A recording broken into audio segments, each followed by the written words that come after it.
Are you ready to learn how to make the best lasagna in the world, aka mine? Yes, it's the best lasagna in the world.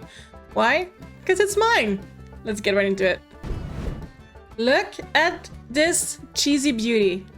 So tasty, so cheesy, so good.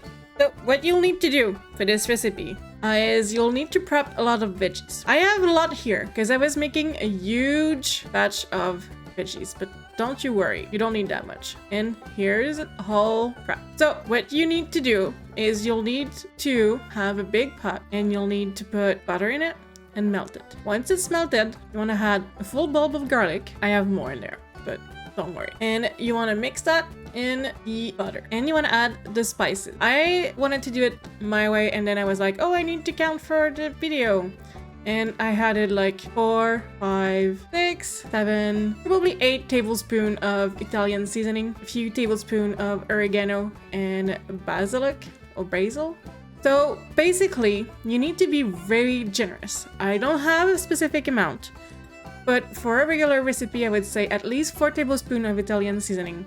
And I forgot to add them there, but you need either a pinch of chili flakes, depending on how spicy you want it, or half a tablespoon, or you can even go to a tablespoon. You will want to have 4 onions, and you want to cook them until they have softened. Since I was making a huge recipe, I removed them from the pot to cook the mushrooms. But if you're making a regular portion of the recipe, you can simply add the mushroom to the onions in the pot and cook them until there's no water left at the bottom and that they are almost fully cooked. You don't want to overcook them because they will turn like rubbery and we don't want this. So here I was having a little bit of trouble because I had to cook things in this pot. But this huge metal pot is basically the worst pot you could use because everything sticks at the bottom. Once your mushrooms and onions and garlic are cooked, you want to add a little bit of wine, either to deglaze or simply to add a lot of flavor.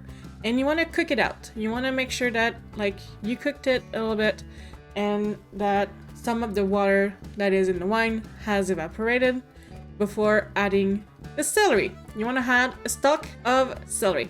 And for the mushroom, it's 2 mushroom crates of approximately 227 grams, I think they are now. I don't know.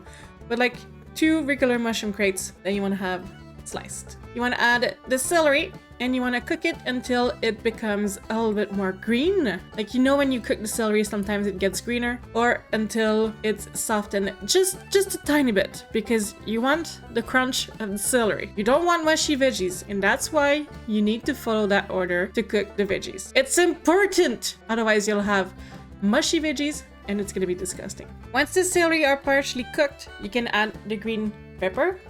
It's 2 green pepper, 2 red peppers. And you want to cook them slightly, but you want to cook them less than the red pepper. That's how the magic happens, okay? You have to trust me on this. Once you're satisfied with the partially cooked green pepper, you need to add the red pepper, 4 cans of tomato soup, the concentrated tomato soup thing. You want to add 2 cans of tomato paste, and you want to add 500 milliliter of tomato juice, not the clamato, tomato juice, or vegetable broth. You want to let that simmer. You want to mix that properly, and then it's time to add either the meat or the vegetarian meat or the whatever meat substitute you want to add, or leave it as is. It is going to be really good. I've used tofu ground beef. Then you want to add 2 to 3 tablespoons of maple syrup to reduce the acidity, salt, and pepper. And here you have it. This is my giant amount of sauce that I did for this lasagna. It's amazing on spaghetti and in lasagna and with cheese, with toast. Just the sauce with some cheese on top of it on toast. It's amazing. For the lasagna, because that's what we're doing right now, lasagna. You want to start with this, you know, your grandma's rotisserie chicken pot thing. That's what you need. Because we're making a huge ass lasagna. You're gonna have 15 portions of that. You want to use the whole sauce that you just did. So if you want to have leftovers, you have to double the sauce. But the sauce I gave you, the amount, are for 1 lasagna. You want to put a layer of sauce at the bottom of the rotisserie pan thing that I forgot what it was called already. Then you want to put a layer of pasta, single pasta. You don't double the pasta, you don't triple the pasta, you put one layer of pasta and you don't stack them on top of each other. And you want to cut down the corners that don't fit. And you want to put some smaller piece at areas that do not have pastas. And you want to fill the hole as much as possible because you don't want to have like sauce part in your lasagna and pasta part in your lasagna. And it's important that in between each layers you put a generous amount of sauce so that you don't have dried part in your lasagna that the pasta overcooked. Everything needs to be fully covered in sauce and pasta. And then you just keep going. You add a layer of sauce, a layer of pasta, a layer of sauce, a layer of pasta. Sometimes if you feel fancy or if you like this, you can also add a layer of ricotta, parmesan, and spinach mixed together in the middle, but I rarely do that. This lasagna is good as is and does not need any improvement, but you can make some if you want to. I'm sharing a recipe to inspire you guys. You do whatever you want with it after. Once you're done making all of the layers, you want to cover the top with everything that is remaining for the sauce. And you want to put that into the oven at 350 Fahrenheit for 45 minutes to an hour. If your oven cooks a little bit less, do it for an hour. If your oven is known to do recipe perfectly, do it for 45 minutes. You can add some vegetable broth or tomato juice if you have a non-convection oven. So if you have a regular old oven, you need to add some tomato juice or vegetable broth. Then you'll need to grate some cheese, like a lot of cheese. You thought I was keeping the small part of the cheese, huh? No. No. We're making lasagna, it needs cheese.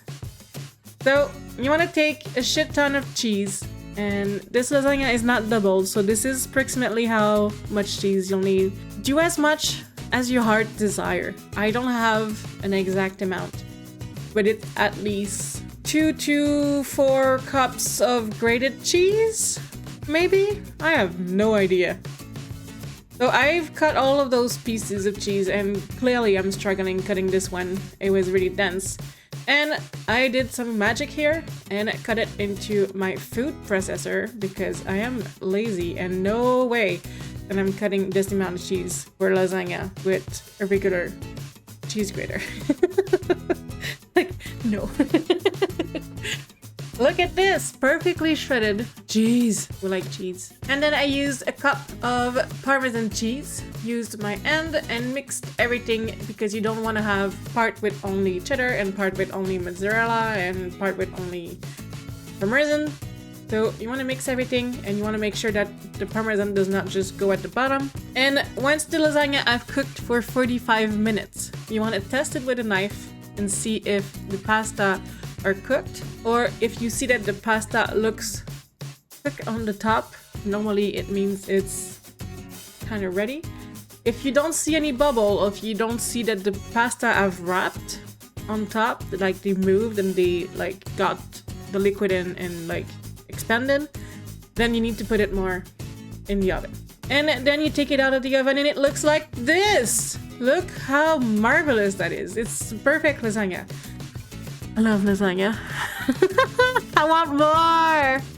I might have to do more. It's fall time. It's time.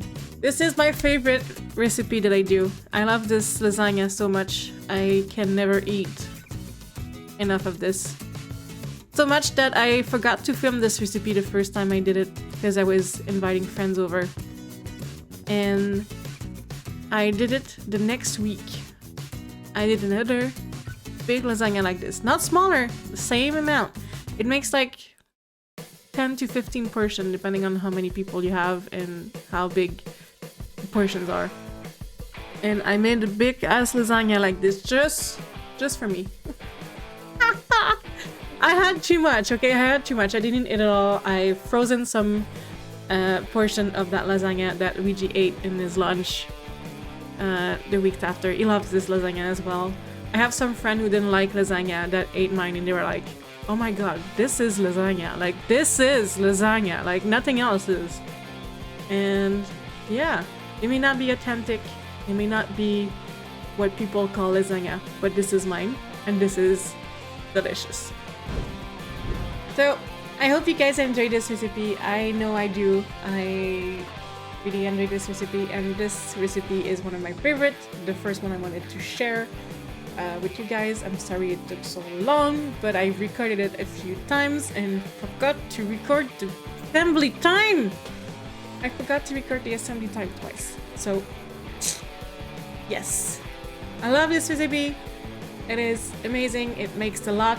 Yes, it costs like 50 bucks to make, but how much lasagna in a restaurant can you get for 50 bucks compared to how much people can you feed with this for 50 bucks? You can feed 50 person with this. It's not that expensive. It is totally worth it. So if you're making food for friends for Christmas, or for Thanksgiving, or for Halloween, or for anytime, and you don't know what to do that will feed that many people, and you don't care about traditions, that's that guy it is. Anyway, I love you guys. Thank you guys for watching. Hope you enjoyed this recipe, because I really enjoy it. And I'll see you guys next week. Bye bye!